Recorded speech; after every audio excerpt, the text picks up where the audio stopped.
Thank you, Mr. Chairman. Madam Secretary, you may recall that last year we had a conversation about childcare, and you've gotten a couple questions I want to follow up on today.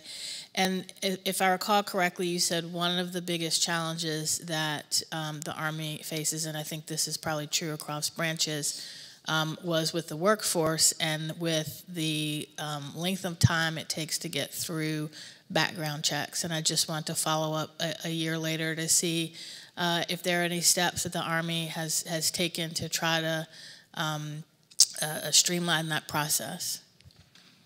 Well, Congressman, if only I, as Secretary of the Army, controlled the security clearance process, because that is often a moment in the pipeline that takes quite a while. There is a separate agency in DOD that's responsible for security clearances and background checks, so that's outside of the Army's control.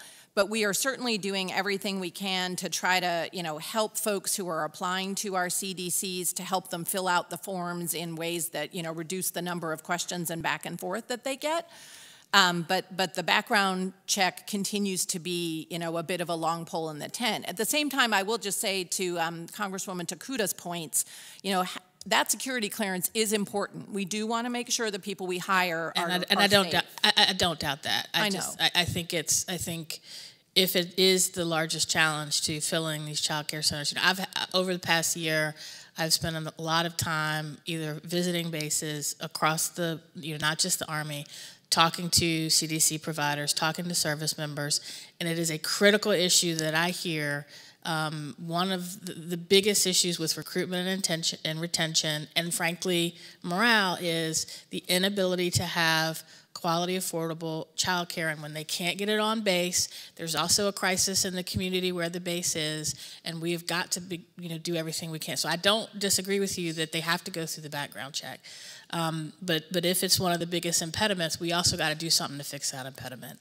One of the other impediments that I hear is, or one of the programs that I have heard is benefits with tuition assistance, professional development that the DOD is trying to give to recruit and retain employees at child care centers. But a lot of these employees don't know that these benefits are available. And I heard that directly from employees and their supervisors. Can you tell me whether the Army has conducted a review to ensure that employees and potential employees know about these benefits that are available as they are recruiting and trying to retain their child care workers? Congresswoman, I don't think that we've done a review at the headquarters level. That's something we can talk to our G9 about doing that.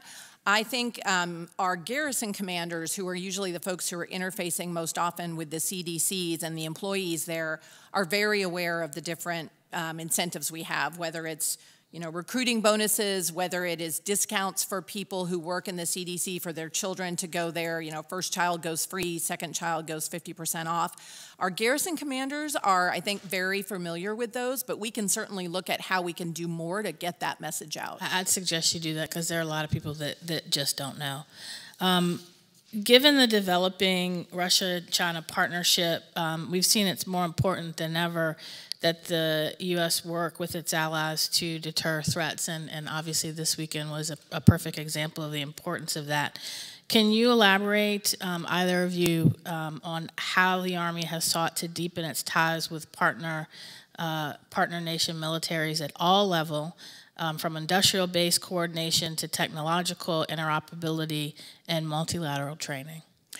A couple things I'd highlight on that, Congresswoman, and then turn it over to General George. First, we have something called Security Force Assistance Brigades. We have 5 of those. They're each aligned to a combatant command. So, for example, the SFAB in the Indo-Pacific works with 12 different partner countries there doing amazing things.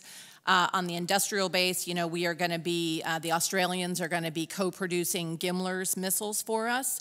And then another program I would highlight is the terrific state partnership program that our Army National Guard has with countries all around the world that does training. So those are just some examples.